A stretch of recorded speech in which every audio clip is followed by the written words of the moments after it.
So by the time I was 35, I had launched over 40 businesses by myself and with other people. Businesses as diverse as a master license for Pizza Hut to a graphic design agency, from a tool and die manufacturer to an accounting firm. Now that's about 39 businesses more than most people get to launch in a lifetime, so it's not surprising that I got to know a lot about what it takes to launch and grow a successful business. So much so that I spent the next 10 years as the co-founder of an incubation company, helping other people launch literally hundreds of businesses, employing thousands of people. And being that intimately involved with the business growth process and seeing it over and over again in businesses in every industry, for profit and not for profit, I couldn't help but learn that there are certain immutable laws, certain specific stages that every organization must go through. And I learned how to take organizations through those stages. And that's what I do.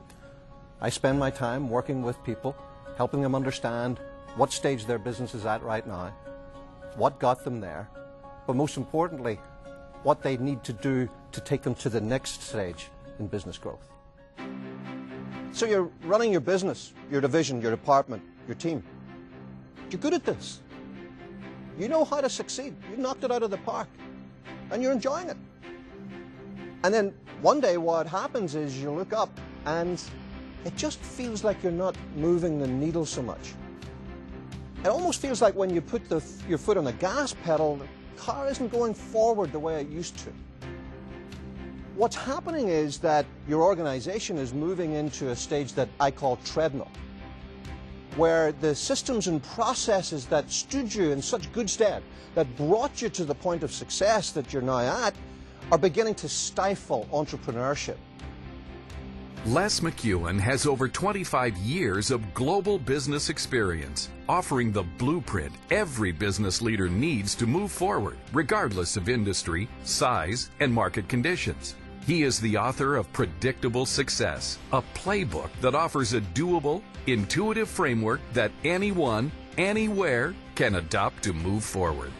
From his experience with organizations as varied as Pizza Hut to Harvard University, from the U.S. Army to Microsoft, from Fortune 100 companies to the mom and pop next door, Les McKeown guides you through the exact steps to take to restore equilibrium to your organization, reignite confidence in your own management skills, and lead your team forward to the next stage in growth. Your org chart has got to be a machine for decision making. I mean, after all, what's business all about? It comes down to one thing: repeatedly making good decisions and effectively implementing them. That's what success in business is. Making good decisions and effectively implementing them. And if your org chart isn't a machine for decision making, if it doesn't take information in, process it effectively and efficiently, and deliver high quality decisions that you can readily implement, then your organization is going to become more bureaucratic. It is going to become more arthritic.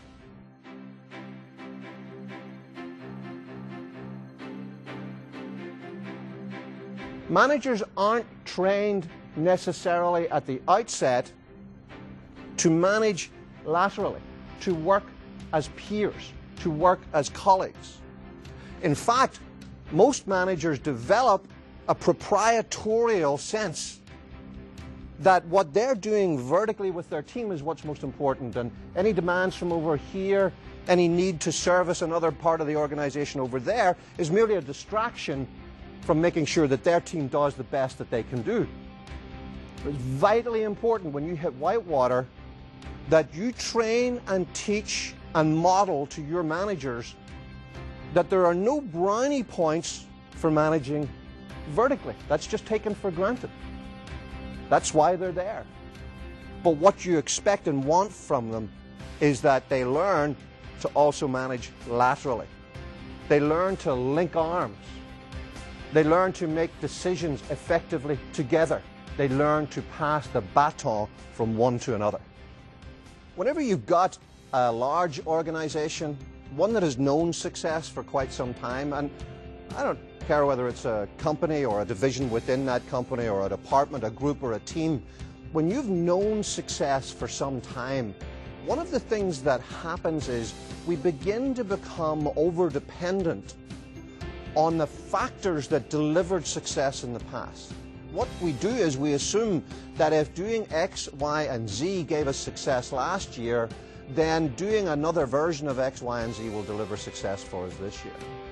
And I want to challenge you to think about something. I want you to think about the sum total of all you need to know in your organization to be successful next year.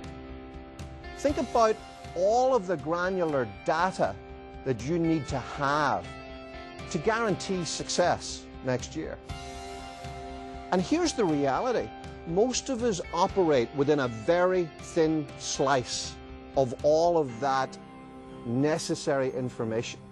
We operate inside what we know we know. Now, where you're sitting right now, there are some things that you know you know. Maybe you know about sales, or marketing, or engineering, or R&D. And it's very likely that the first place you go to in trying to build success for next year is in that slice of what you know you know. And what we get challenged by our colleagues and by the climate out there and by changes in the economic environment and 100 other things is to get to understand more about the stuff that we know we don't know.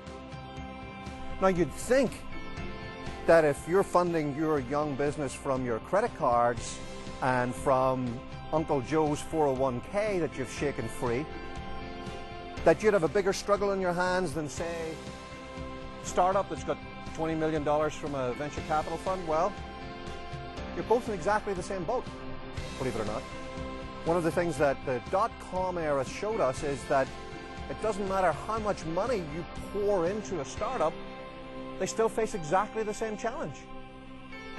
Can you get to a viable market for your products or services before the money runs out? If your folks are adhering relentlessly and ruthlessly to policies, sure, you're going to get consistency, but you're not going to get growth. You'll get maintenance at best, and then you'll begin to see your business get creaky and old and bureaucratic. What you have to do is begin to reintroduce vision. You've got to reintroduce the concept of adding value, taking initiative.